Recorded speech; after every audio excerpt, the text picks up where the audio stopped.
Pessoal, de volta aqui, podcast Cura pelo Hábito, estamos de volta, eu sou o Cláudio Cotter, esse é o Rafael Ferreira. E Rafa, como é que tá, tudo bem? Tudo bem, estamos aí de volta, mas depois das férias, né, vamos falar assim, aí voltando a gravar, voltando a trazer informação, feliz de estar aqui. É isso aí, nova temporada, vamos trazer pessoas novas para entrevistar, mas hoje a gente vai começar falando um pouco não só das notícias e das atualidades, de como está evoluindo a tecnologia na medicina, na saúde, a telemedicina, e inclusive a gente vai falar bastante da nossa experiência que a gente tem tido nos últimos anos, né, como a pandemia deu um burst aí na evolução de todas essas tecnologias e o que ficou depois de todo esse tempo, o que tem realmente se concretizado como uma realidade e o que qual é a nossa percepção de tudo isso, né? Vivendo efetivamente tudo isso. Se utilizando desse recurso do virtual para a gente poder continuar promovendo a ajuda, né, de maneira mais diversificada. É isso aí. E a gente tem aqui alguns dados bem interessantes, né, da evolução, do crescimento da telemedicina. Um crescimento impressionante, né? Foram realizados mais de 7 milhões e 500 mil atendimentos via telemedicina só entre 2020 e 2021. Isso, com certeza, antes dessa data era muito inferior, era muito restrito, pouca gente tinha acesso, poucas empresas forneciam esse tipo de serviço e a pandemia realmente veio para dar um burst nessas instituições que fornecem esse tipo de serviço. A gente teve outro dado interessante, como houve muitas dessas empresas de saúde integrando prontuários eletrônicos, se utilizando de prontuários eletrônicos. Outro dado que eu acho que é o mais interessante de todos, os dispositivos vestíveis, os wearables, os dispositivos que as pessoas podem colocar no corpo para captar informações de saúde e os médicos podem acompanhar isso, os profissionais de saúde em geral podem acompanhar isso para monitorar a saúde das pessoas. Esse é um dado super interessante que tem se concretizado cada vez mais. Aqui nos Estados Unidos, muita gente andando com pulseirinha, anel, relógio que detectam todas as informações sobre qualidade de sono, sobre atividades do dia, aí tem aqueles que fornecem dados sobre glicemia, tem outros que fornecem dados sobre pressão arterial. Então tem uma série de vestíveis que as pessoas podem se utilizar hoje para realmente monitorar a saúde e dar informações para que a telemedicina se concretize aí como uma realidade em vários setores aí da saúde. E também tem uma mudança que eu acredito que veio com a pandemia, que foi também uma aceitação maior das pessoas em se utilizar do online, né, dessas videochamadas, desse virtual, na questão de saúde também, porque existia uma certa resistência, né? Mas será que funciona? Será que é bom virtual? Vou fazer uma consulta.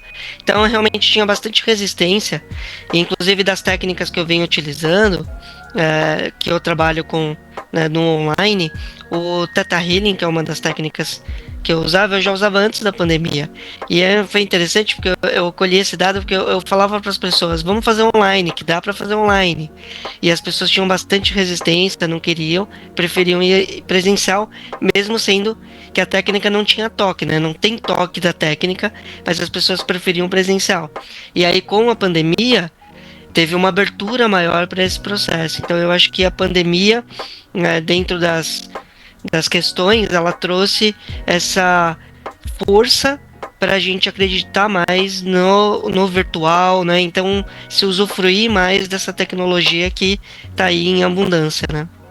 Com certeza. Eu mesmo, a minha experiência em relação a isso foi muito pequena na pandemia, porque exatamente o que aconteceu foi que os pacientes vinham até a clínica, eles queriam ser atendidos porque eles estavam com muita dor e como não tinha outros fisioterapeutas disponíveis, até porque a maior parte das físios que trabalham comigo, das minhas sócias, elas têm filhos pequenas, não queriam ter contato, né, na época da pandemia.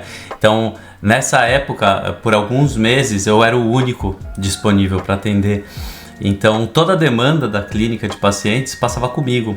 Então, para mim, foi engraçado porque eu continuei atendendo presencial e fazia um ou outro atendimento online. Era muito raro, assim. Algumas pessoas queriam, mas era muito raro, assim. Era 1 na semana, 2 na semana, e foi meio que nessa toada durante a pandemia.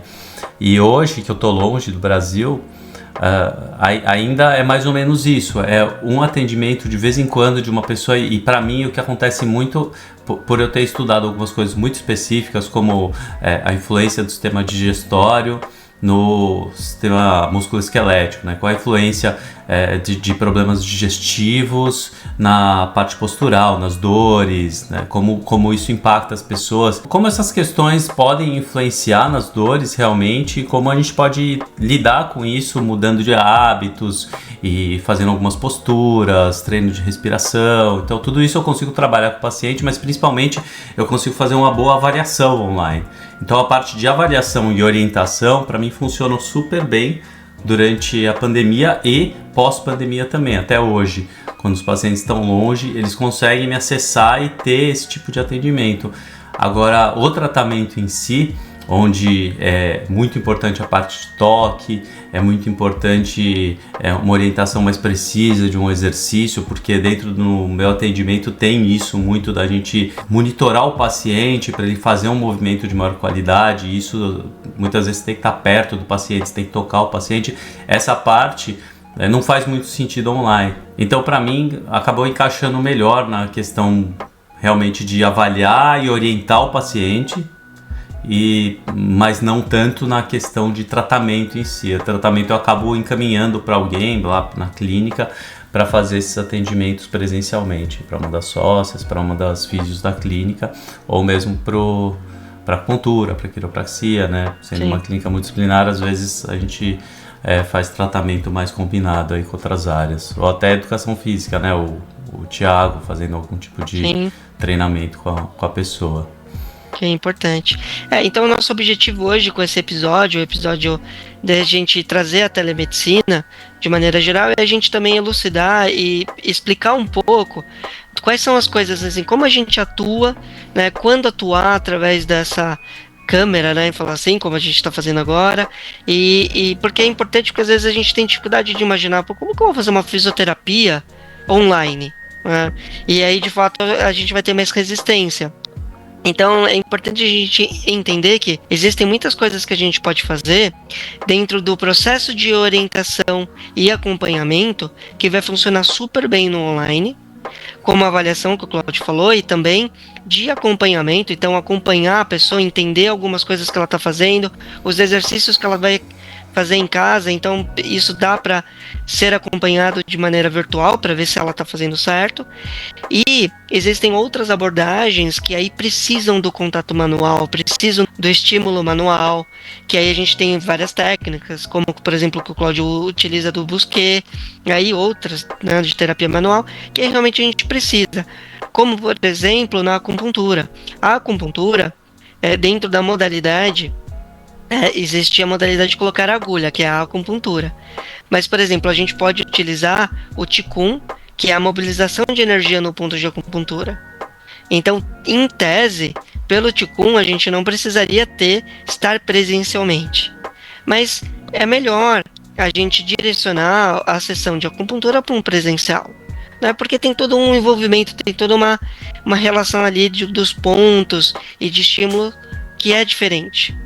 Mas agora existem outras técnicas que a gente pode utilizar, e aí a gente vai fazer elas no online e no presencial, elas vão funcionar tão bem quanto, como por exemplo as que eu pratico hoje, que é o Theta Healing, a constelação familiar, a nova medicina germânica. Então essas são técnicas que não precisam do toque, não tem o toque.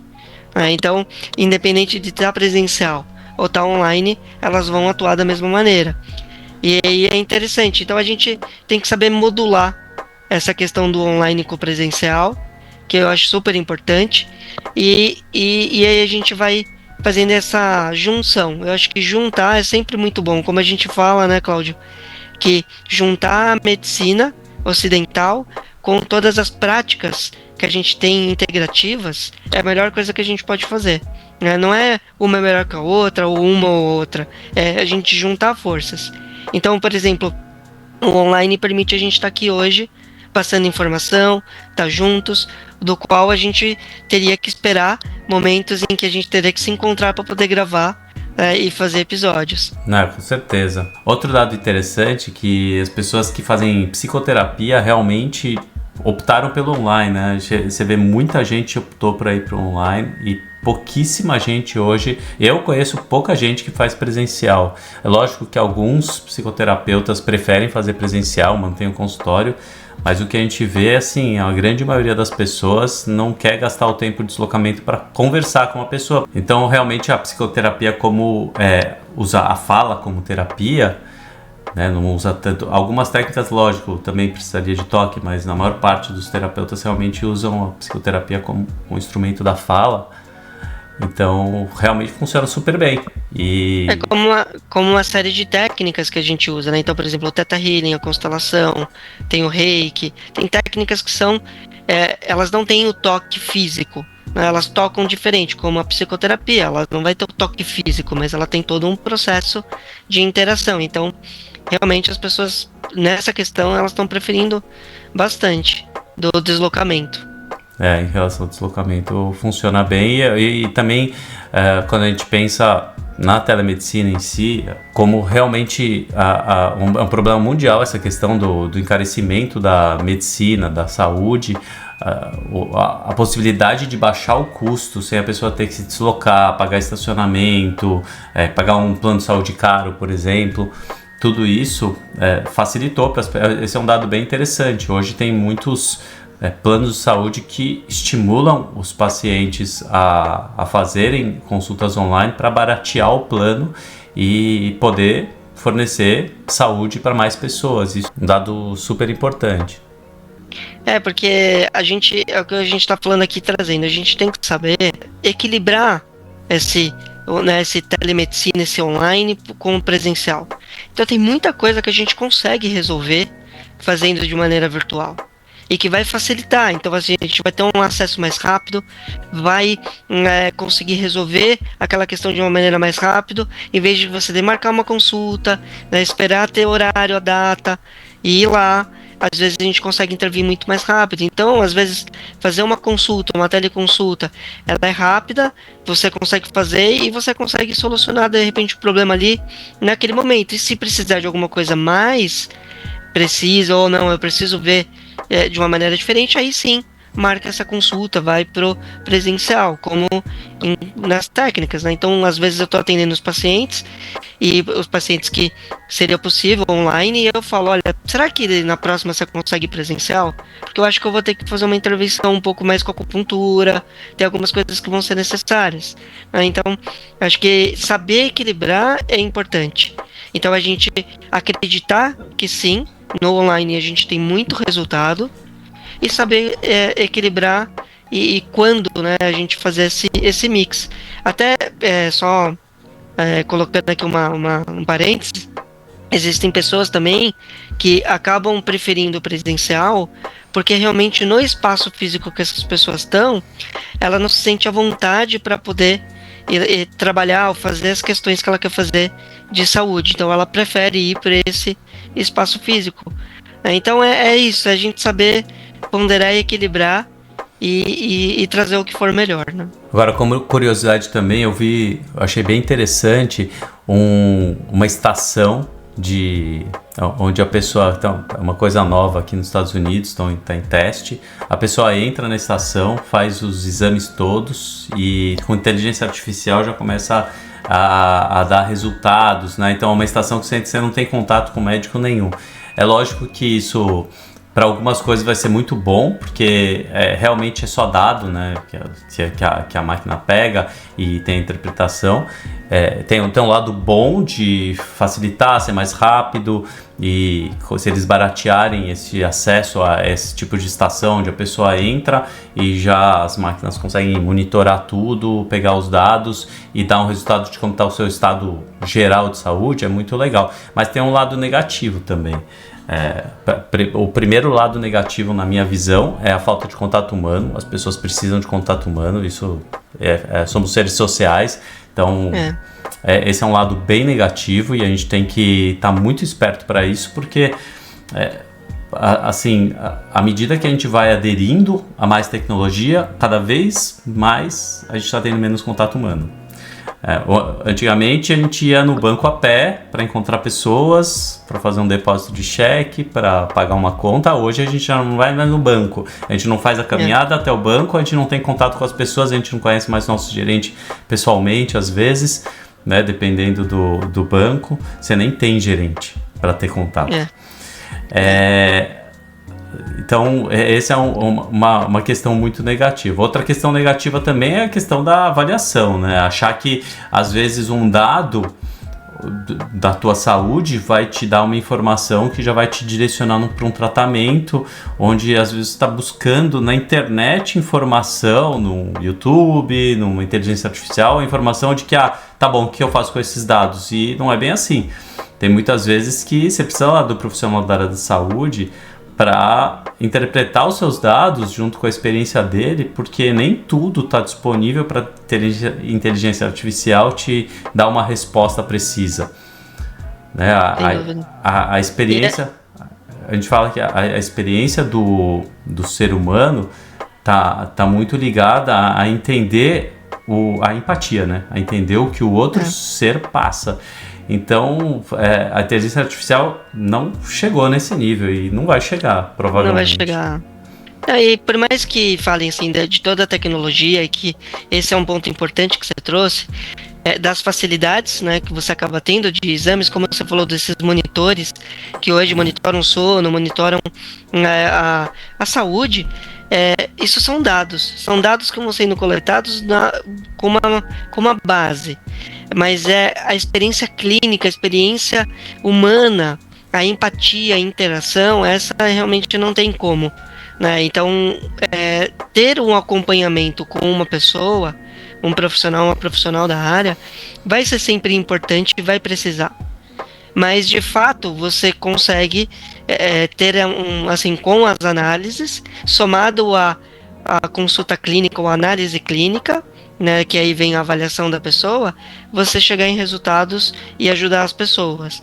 Então eu acho que, vou trazer assim, mais uma vez, que é a questão do equilíbrio, a gente saber, né, se utilizar da tecnologia para a gente se beneficiar. Então, por exemplo, com a inteligência artificial, tem muitos textos hoje que a gente consegue escrever, né, que na verdade a inteligência escreve, e aí a gente, né, vai lá e deixa de escrever. Então a gente tem que saber utilizar isso. Então eu utilizo a inteligência artificial para me beneficiar. Então o que é o benefício? É me ajudar a escrever, me ajudar a fazer algo, e que eu vou depois rever, olhar e levar isso pro lugar que eu tenho que levar, né? Então, nesse caso que a gente está falando da parte da saúde, depois que eu tenho todos os dados, análise clínica, que foi feito por todo esse monitoramento, né, de inteligência artificial, agora eu vou levar para ser analisado na interação de uma pessoa realmente, não um ser humano, né, porque isso é super importante. Até um dado que a gente falou lá atrás, num dos podcasts que a gente fez sobre a consciência, quando a gente falou do Antônio Damasio, o próprio Antônio Damasio fala que é muito difícil a inteligência artificial chegar no nível de consciência humana, simplesmente pelo fato da falta de vulnerabilidade da inteligência artificial.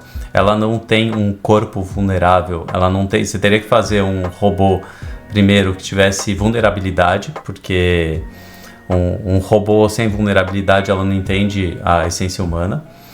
E aí tem a carga da história, né? A carga genética que vem de gerações, com toda aquela que a gente sabe que influencia o nosso comportamento, a nossa visão de mundo, as nossas ações. E aí, como é que você vai implantar isso numa inteligência artificial? Não dá, porque depende da vivência. Depende de ter passado pelo útero, depende de ter tido o trauma do nascimento, depende de ter feito aquele primeiro ano de engatinhar, de chorar para ser amamentado.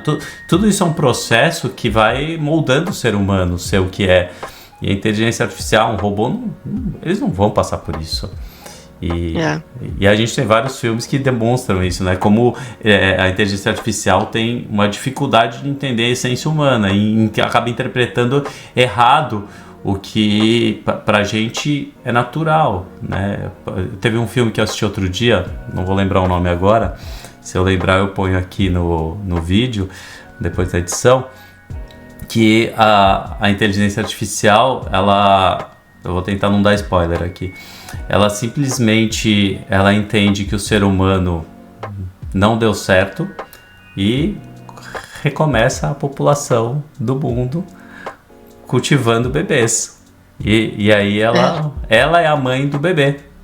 Ela é a mãe do bebê. O robô é a mãe do bebê e ela fica tentando entender como é criar um filho para repopular o mundo. Então ela quer que dê certo aquela criança e aí ela vai começar a repopular usando aquele modelo de criação. Imagina como o mundo seria chato, né? Todo mundo ser criado exatamente da mesma forma. É uma coisa que faz sentido para um robô, mas para o ser humano, e isso cada vez mais você estuda a teoria do caos lá, que muitas coisas boas saem do caos, né? Muita coisa que mudou o mundo saiu a partir do caos. Guerra, né? Fome, sim. A necessidade, a escassez gera a necessidade de você criar coisas novas. Não estou dizendo que é bom ter guerra, lógico, não, eu sou totalmente contra a violência. Né? Mas é um movimento e inevitável. E aí, o que a gente está trazendo aqui? Então, onde que entra o Cura pelo Hábito nesse processo? Cura pelo Hábito é um projeto que a gente tem de trazer para as pessoas entenderem como a gente pode, através do equilíbrio e de ações diárias, fazer uma mudança de vida, né? Mudar realmente a nossa biologia. Então, por exemplo, o Cláudio estava falando agora sobre essa questão da inteligência artificial não entender, né, o ser humano. E desse filme aí de criar, né, tentar criar. E por mais que você crie igual, jamais vai ser igual.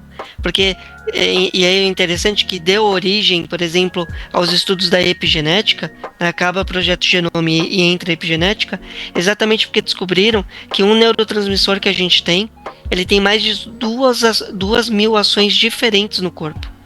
Então você pega a estamina ela na pele, no corpo, ela vai ser para expulsar alguma coisa, que aí gera a reação alérgica. No cérebro, ela aumenta a perfusão sanguínea para aumentar a sua resposta a uma situação de perigo.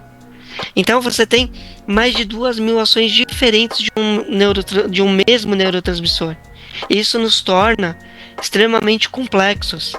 Então, pela interação, a gente vai moldar o comportamento de uma maneira. E por mais que, por exemplo, se eu e o Cláudio tivessem a mesma criação, ainda assim nós seríamos diferentes. Existem coisas que são parecidas, mas ainda assim seríamos diferentes, como qualquer um aqui. Então, no Cura pelo Hábito, o que a gente quer trazer vamos equilibrar e trazer hábitos saudáveis. O que é o hábito saudável? Nesse caso, a gente se abrir para o que a gente tem de tecnologia e a gente saber usar, fazendo uma interação equilibrada e saudável entre aquilo que a tecnologia pode nos oferecer, somado com que a presença, com que, né, a relação humana vai nos oferecer. Como, por exemplo, tem gente que faz muito a utilização desses monitores, né, eu coloco o relógio, coloco o anel para monitorar uma série de coisas.